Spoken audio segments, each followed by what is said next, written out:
एक कार्य का 2/5 भाग 6 दिन में करता है तो पूरा भाग 15 दिन में, 2/3 भाग 12 दिन में करता है तो पूरा भाग वैसे भी आ गया 18 दिन में।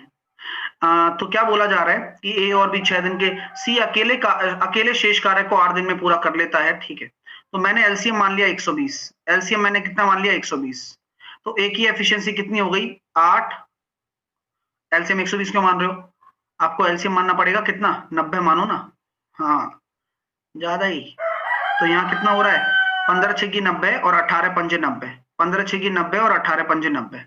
ठीक है सर, तो ये वाली बात हो गई। अब बोला गया है कि ए और बी 6 दिन तक एक साथ काम करते हैं, यानी कि 11 की एफिशिएंसी से 6 दिन तक अगर एक साथ काम करेंगे यानी कि 66 आपका वर्क हो गया ए और बी द्वारा।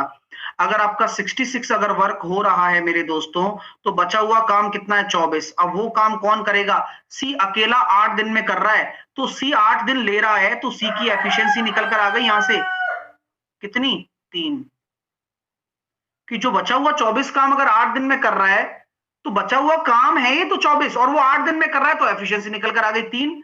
तो बोला गया है कि ए और सी साथ में कार्य करने पर कितने दिन में करेंगे, काम 90 है और ए और सी अब साथ में करेंगे, तो ए की एफिशिएंसी 6 है, सी की 3 है, यानी कि 9 की दर से 10 दिन।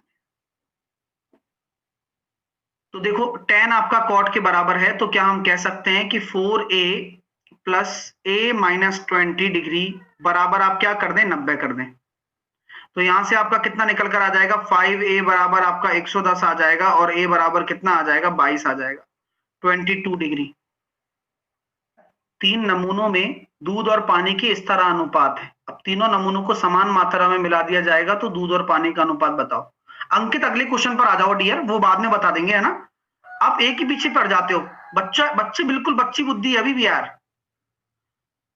तो मिल्क और वाटर का रेशो यहां पहले वाले में ये है, मिल्क और वाटर का रेशो दूसरे वाले में ये है, और मिल्क और वाटर का रेशो तीसरे वाले में ये है।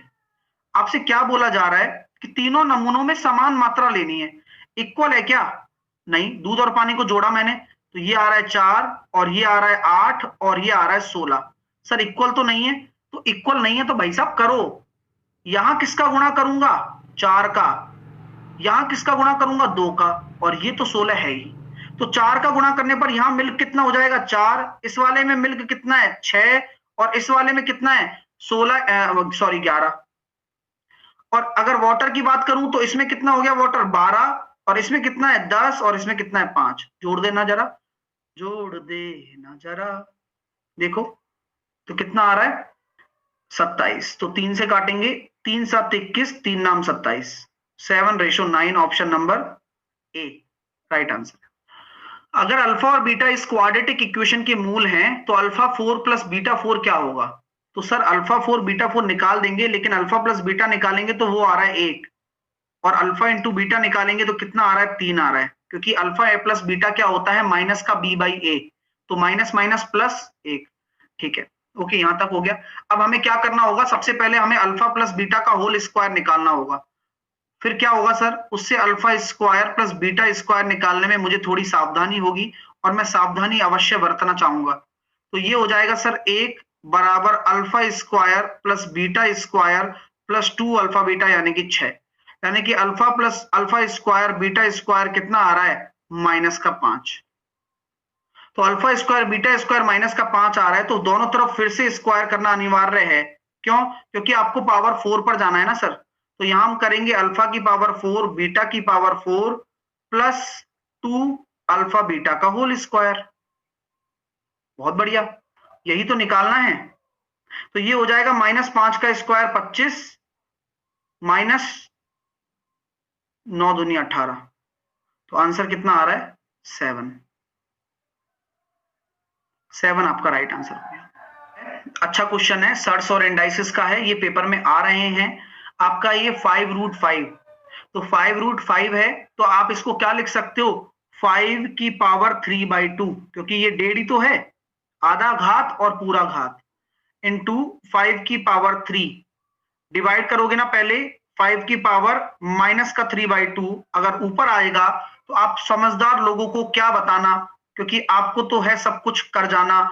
ये ऊपर आएगा तो 3 हो जाएगा, तो अल्टीमेटली कितना भाई 3/2, 3/2 3, तो 3 और 3 6, तो 5 की पावर 6 a+2।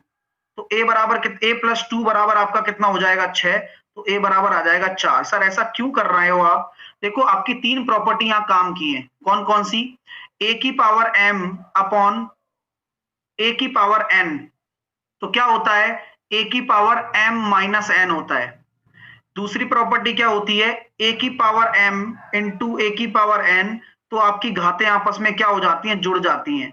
और तीसरी प्रॉपर्टी क्या होती है? a की पावर m बराबर अगर a की पावर n हो, तो यहां हमेशा याद रखना कि बेस बराबर होते हैं, तो घातें आपस में बराबर हो जाती हैं। तो तीसरी प्रॉपर्टी यहां लगी है, यहां पर तीसरी वाली लगाई है मैंने, यहां पर मैंने आपको लगाई है पहली वाली इस जगह, और यहां पर मैंने लगाई है इनको जोड़ने में दूसरी वाली। क्या है कि किसी घन का पृष्ठीय क्षेत्रफल आपको दे रखा है, total surface area is equal to 6a square 73.5। तो a की वैल्यू निकाल देंगे, ये भी आज सुबह आया था, कल करवा देता तो सारा फोड़ आते, वैसे भी कर आए होंगे। तो 6 कितना हो जाएगा? 6 एकम 6, और बचा अपने सामने 1, 6 दूनी 12, और कितना आ रहा है ये अपना निकल कर कितना आ रहा है? 12.25 आ रहा होगा आई थिंक।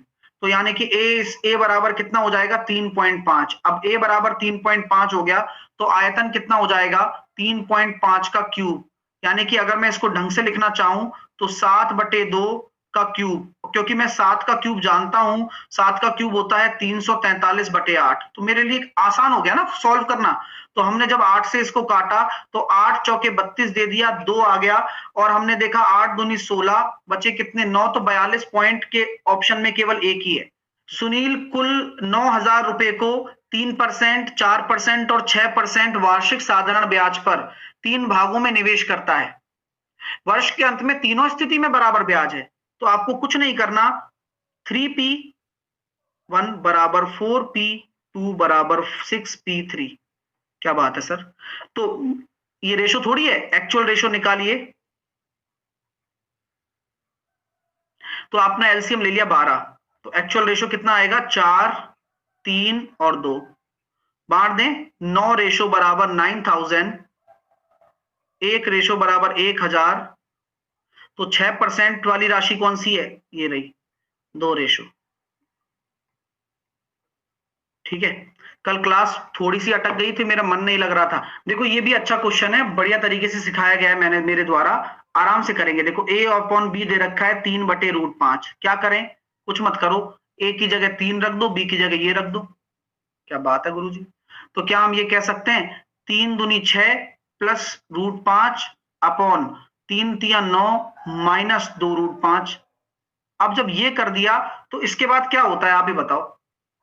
कर दिया तुमने, आंसर भी ला दिया, वाह। अब इसके बाद क्या होगा? रैशनलाइजेशन ही होगा। एक ही चारा बचा है सर, यानी कि ना इसके कॉन्जुगेट का ऊपर नीचे परिमेयकरण करने पर। करना चाहा, करे, अब कर भी दिया। तो कितना हो जाएगा देखते हैं, ये कितना आ रहा है? 81 माइनस 20, 61। तो 61 वाला आंसर है ओनली। बस इतना ही दिमाग लगाना होता है। देखो यही चाहता है वो आपसे, और कुछ भी नहीं चाहता वो आपसे कि आप बस ढंग से आंसर दें। एक समूह दे रखा है, उसकी माध्यिका आपको 52 दे रखी है, तो x का मान बताइए। बोले कैसे करेंगे गुरुजी? मैंने कहा नंबर ऑफ टर्म्स काउंट करो, 1 2 3 4 5 6 7 8 9 10। अगर n बराबर 10 होता है तो n बराबर 10 होने का मतलब आपका इवन नंबर हो गया।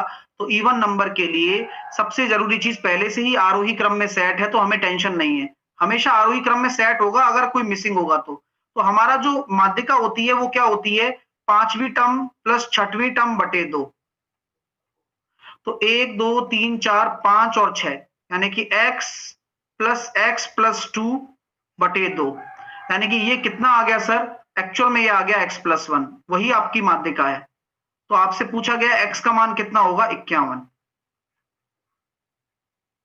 विश्वास मानिए ऐसे ही प्रश्न आपको देखने को मिलेंगे।